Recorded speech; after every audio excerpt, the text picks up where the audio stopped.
I'm Jennifer Marie Keller. Welcome to my Diary of a Painter.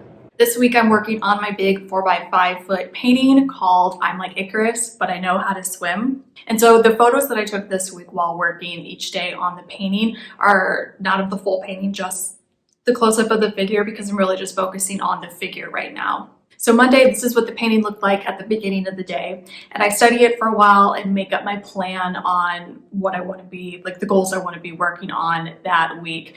And I see that everything's handled pretty much the same way in the figure. Everything has a really basic block in, but everything is pretty dull. And I want the values to have a greater range to them. And definitely in the light areas, I want them to be more colorful, especially in the skin. And I found when I'm painting a figure and working in the skin and trying to get the lights in the skin to be more colorful, it can tend to kind of look weird if the whole painting is dull, and then I'm bringing the skin up to be more colorful, and it can kind of get this weird, unbeautiful rainbow-like effect in the skin, and it can make the whole painting just look pretty out of whack. So I was looking around the painting and seeing if I could find somewhere else where I could obviously be pushing the color and it wouldn't look awkward or throw the painting out of whack. And so what definitely needed push of color was that green jacket that I'm wearing in the painting, where it's like sheer green with green velvet and then also pink flowers. So that seemed like a good place to start to push the color. And so that's what I focused on Monday, was the jacket and working with the color. And things are still pretty general, but I was making the shapes a bit more specific, and like with the flower placement and where the velvet stops and ends and the sheer stops and ends. And I noticed though, while I'm working on it, I'm the model in the painting and I'm wearing the jacket while I'm painting, looking in a mirror. And so I'm moving back and forth and moving while I mix paint, which makes the jacket move. And so the wrinkles are changing, and it's kind of like moving over my shoulders differently too. So like the placement of the flowers are changing kind of drastically. So it's definitely fine right now because I'm really focused on getting the basic values in color, which I feel like I got pretty close this day. But I think what I'm going to do is I'm going to make some kind of model of my upper body and arms holding that same position that I can put the jacket on, so that I can be looking at the jacket on a model that's not moving, so the wrinkles won't move. So when I'm resolving it, then that should make it all a whole lot easier. And then lastly, I went into the hair, and I've kind of changed the hairstyle on this painting a bit. I had the hair really long before, and then I had it shorter, and now I'm going for more of a medium look to it. I'm trying to get the hand to really stand out in the painting. So I think having the darker hair behind it is going to help make the hand look more bright and luminous to it. So it was at the end of the day, so I just used the mixtures that I had for the jacket to bring the hair down longer. So the hair kind of looks kind of pinky and purpley, that you can see where I brought it down, but it's fine now. The basic goal is just to get it a darker mass, and so I can change the colors later. So Tuesday then I worked up into the portrait, and so my goal this day was to brighten things up and make things look more colorful in the lights. So I started with the forehead and around the eye and the forehead going into the shadow. I find when I go to the face, I like to work on the forehead because it's usually, depending on the situation, but I guess usually it's easiest to show light moving across a bigger area, and then as you go down the face with the nose and the mouth and the eyes, it gets more complicated. So I like to just start in an easy area as I'm figuring things out. And it also, so I'm trying to lighten it up and make things look more colorful, and I'm also correcting the shadow and the halftones for the lower part of the forehead as it goes down into the nose, and also on the right side as it goes into the shadow on the forehead. It's kind of confusing with what is shadow and what is halftone. So I'm trying to make it a bit more subtle, those areas, because I definitely had them too harsh before. Wednesday, I'm doing the same thing, working on the portrait. This time I go lower and I focus more on the nose, trying to get that to be brighter and more colorful. Then I work down the face too, and I'm working on that, really correcting drawing mistakes and the shadow line and the halftone as it goes out and trying to get things to look more colorful. But I feel like Tuesday and Wednesday, I didn't make too much progress with what my goal was to get things to look brighter and more colorful. Things were looking too jumpy color-wise, so I would end up dulling it down. So I made small improvements, but it wasn't the drastic thing that I was looking for. So Thursday, I studied the painting and see what I need to do because working in the lights was not working. And whenever I start to feel super lost, I know I need to either be unifying the light shape or unifying the shadow shape, and that'll usually show me direction with how to move the painting forward. When I paint, I usually go from general to specific. And so when I'm going general and working more and more and more specific, things start to feel messy or kind of get lost and lose direction for the unity of the piece. So then I go back and I will unify it again. And then from that unifying, I make it more specific. And it's kind of like a back and forth thing where it's kind of like 3 steps forward, 1 step back type of thing. So looking at the painting, seeing if I should unify either the light shape or unify the shadow shape. The shadow shape I noticed was the messiest thing of the painting, where it wasn't unified value-wise, but also color-wise too was kind of out of whack.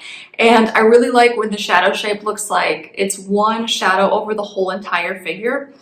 So for example, it's not like there's a shadow on the face that looks different than the shadow on the neck, that's different from the shadow on the hair, that's different from the shadow that is on the hand and wrist and down the arm.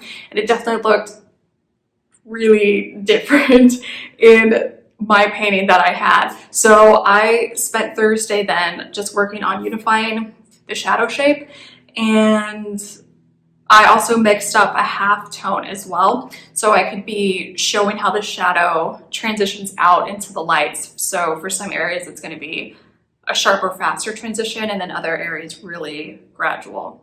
Now in the photo, it definitely makes, in the photo, it's like the shadow appears to be not as unified as it is in life. Like the variation in value in the shadow is way more jumpy in the photo than it is in the actual painting, but that also means that I can be unifying the shadow even more in the future.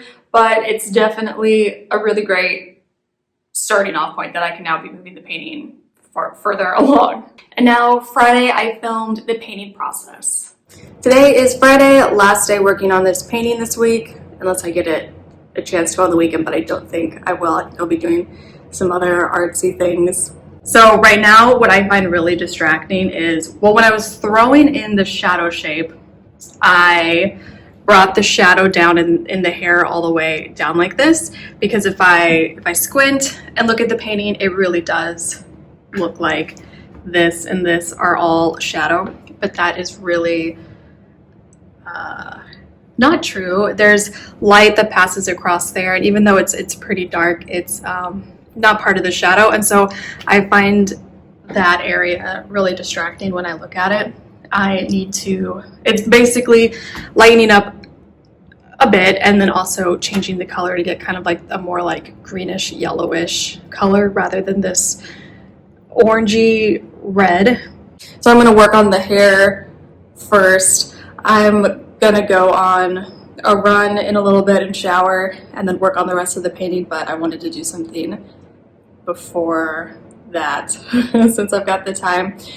And yeah, and then if I've got time, then work on other places in the hair to get that to be a bit more accurate.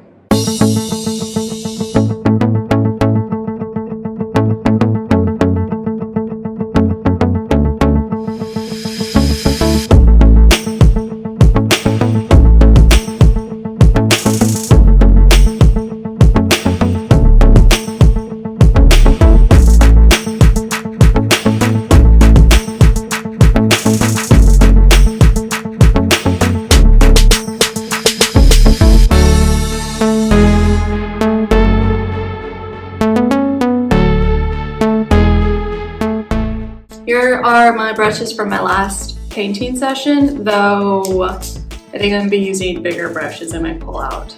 some other ones since I'm working in the bigger areas for the hair. I feel like so foggy brained right now, so I'm just gonna try and do this as simply as possible, and hopefully after my run, honestly run / walk and getting back into running, and my shower, hopefully I'll feel more awake and mentally there where I can be doing more complicated things that I need to concentrate for.